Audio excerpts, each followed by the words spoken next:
Assalamualaikum warahmatullahi wabarakatuh. Perkenalkan, nama saya Rini Alda dari Kimia B. Pada kesempatan kali ini saya akan menjelaskan tentang diksi atau pilihan kata. Apa itu diksi dan apa saja macam-macam diksi? Saksikan videonya.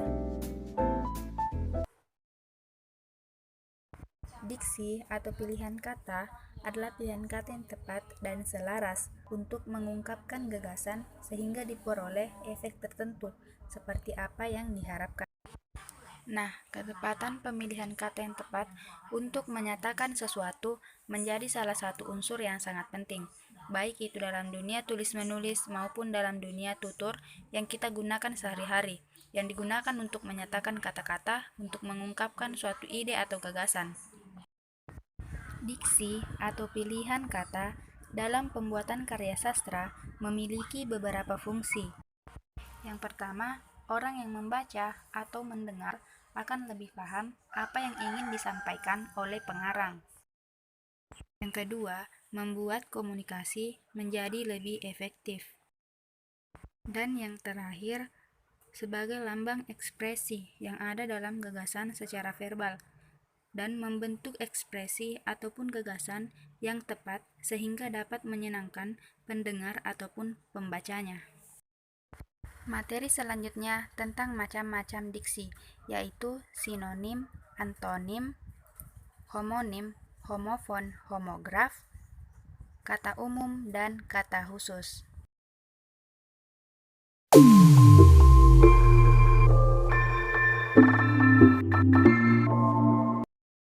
Saya akan menjelaskan tentang sinonim. Sinonim adalah kata yang memiliki makna atau arti yang sama. Sinonim adalah suatu kata yang memiliki bentuk yang berbeda, namun memiliki arti atau pengertian yang sama atau mirip, atau biasa juga dinamakan dengan persamaan kata atau padanan kata. Nah, contoh katanya yaitu abadi sama dengan awet, dahulu sama dengan awal, ejek berarti meledek, panah sama dengan sementara, fasih artinya bijak, lunak artinya lembek, dan masih banyak kata lagi yang lainnya seperti rajin sama dengan giat, bohong berarti dusta, haus atau dahaga. Masih banyak lagi kata-kata lain yang memiliki perbedaan dari segi bentuk, tapi dari maknanya itu sama. Adapun contoh kalimatnya, adonan ini sangat lunak dan adonan ini sangat lembek. Kata lunak di sini sinonimnya yaitu lembek. Nah, dilihat dari kata lunak dan lembek ini memiliki perbedaan dari segi bentuk, tapi dari segi makna itu sama.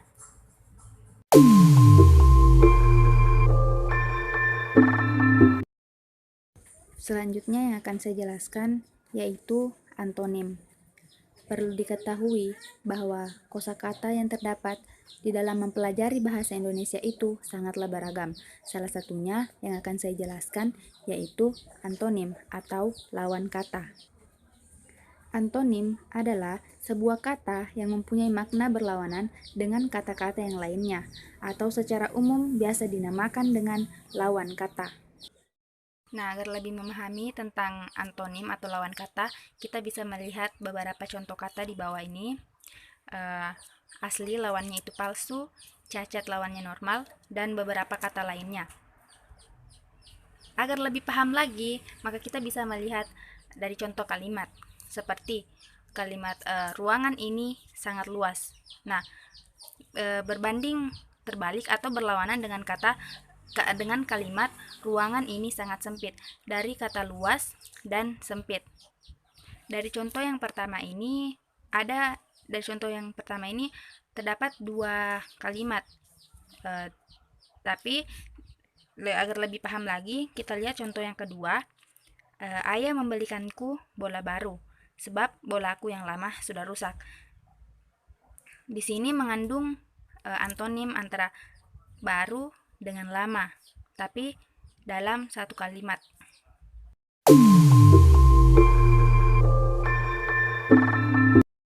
Materi selanjutnya yaitu tentang homonim. Homonim adalah kata yang sama lafal dan ejaannya dengan kata yang lain, tetapi berbeda maknanya karena berasal dari sumber yang berbeda, atau lebih jelasnya lagi memiliki lafal yang sama dengan arti yang berbeda.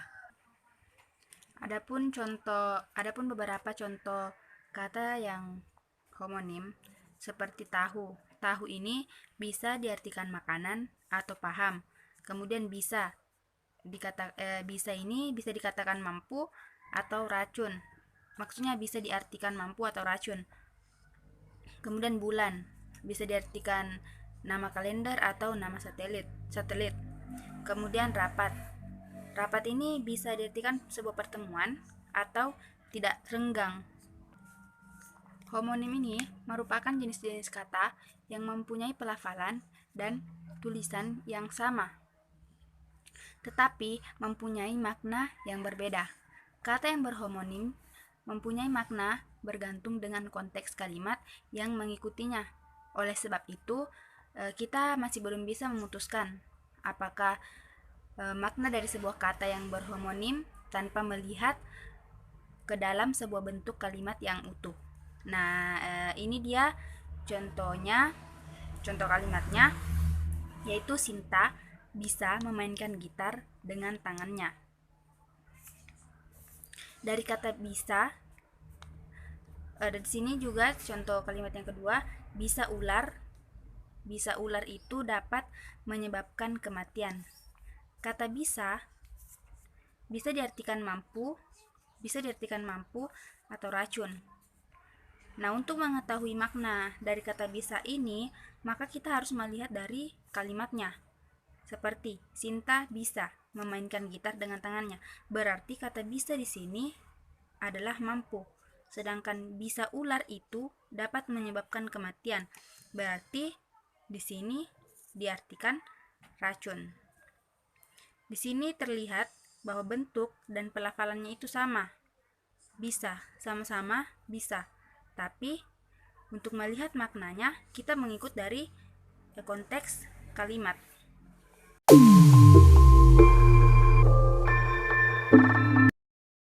Saya akan menjelaskan tentang homofon. Homofon berasal dari dua kata homo dan foni. Homo artinya sama, foni artinya bunyi. Dan ketika kita merujuk pada pengertian secara etimologinya, homofon didefinisikan sebagai kata atau istilah yang memiliki pelafalan yang sama, namun ejaan serta arti yang terkandung di dalamnya berbeda. Atau secara singkat, sama bunyi, berbeda tulisan, dan berbeda makna. Ada sedikit perbedaan antara homofon dan homonim. Kata-kata yang berhomofon itu bisa didefinisikan maknanya dengan melihat bentuk tulisan. Tapi jika dalam berbentuk lisan, kita harus mendengarnya dalam sebuah kalimat yang utuh. Jadi apabila kita melihat dalam bentuk tulisan, kita sudah bisa mengetahui makna dari kata yang berhomofon. Tapi kalau dalam bentuk tulisan itu, dalam bentuk pendengaran atau berbentuk lisan, itu bisa dilihat dari kalimatnya. Bagaimana cara mendengar kalimat tersebut. Di sini ada contoh dari kata homofon. Yang pertama itu bank. Yang kedua, bank. Nah, dari kata bank yang artinya itu lembaga keuangan dengan bank atau panggilan kakak laki-laki, bank di sini dengan bank yang di bawah itu memiliki sama bunyi atau pelafalan yang sama-sama bank. Tapi dilihat dari segi tulisan itu berbeda dan maknanya berbeda pula. Bank di sini maknanya itu lembaga keuangan yang menyediakan kredit ataupun tempat penyimpanan uang. Sedangkan bank yang ini panggilan untuk kakak, di mana panggilan tersebut berasal dari budaya Betawi. Seperti juga contoh yang kedua, rok yang pertama dengan rok yang kedua. Rok yang pertama itu jenis pakaian, rok yang kedua jenis aliran musik. Nah, dari segi pelafalan itu sama atau sama bunyi, tapi dilihat dari tulisan dan maknanya itu berbeda. Begitupun contoh kata yang ketiga, jarum dan jarum. Sama-sama dibaca jarum, tapi jarum yang pertama itu adalah alat menjahit atau bisa juga alat-alat kedokteran. Selanjutnya jarum yang di bawah itu sebuah merek dagang rokok. Apabila dalam bentuk tulisan, kata yang berhomofon itu bisa kita pahami dengan mudah karena jelas kelihatan dari perbedaan tulisan. Tapi apabila dalam bentuk lisan, apabila hanya kata, itu sulit dipahami apabila tidak dalam bentuk kalimat yang utuh. Jadi contoh kalimatnya itu seperti ayah menabung di bank. Nah, ini sudah jelas bank yang dimaksud yaitu lembaga keuangan karena dan dibantu lagi dengan kata menabung. Contoh kedua, Arya bersama Bang Rijal pergi mendaki gunung. Nah, di sini juga sudah sangat jelas bahwa Bang yang dimaksud di sini adalah julukan panggilan kepada kakak.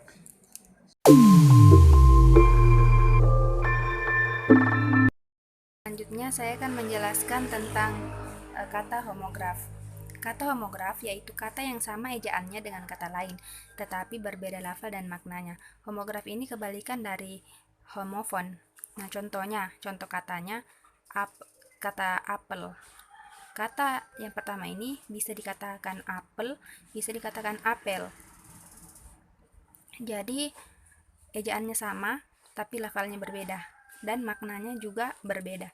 Makna pertama, jenis buah-buahan. Makna kedua, kegiatan berkumpul seperti akan melaksanakan upacara.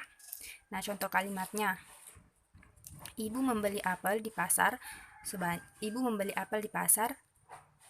kg. Jadi, makna apel di situ berarti buah-buahan.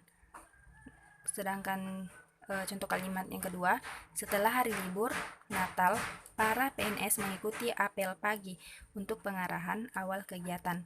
Nah, kata apel di situ berarti kegiatan berkumpul seperti ingin melaksanakan upacara.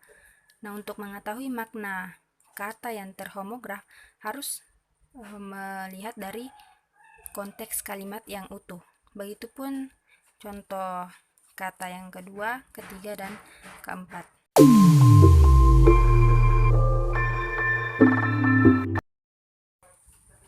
Yang terakhir yaitu kata umum dan kata khusus.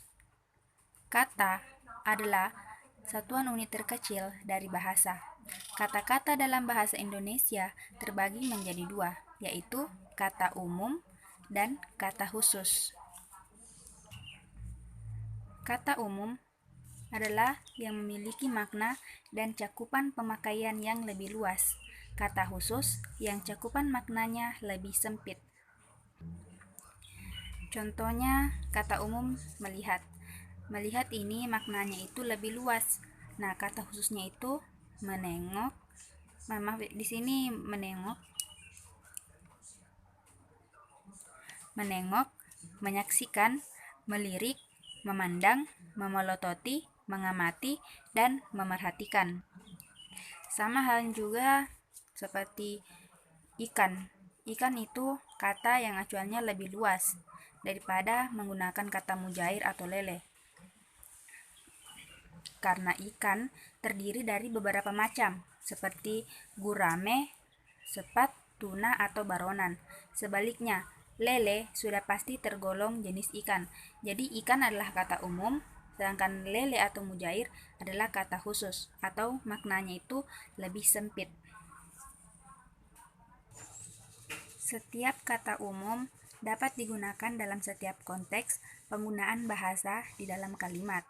Sedangkan kata khusus hanya digunakan dalam konteks-konteks kalimat tertentu.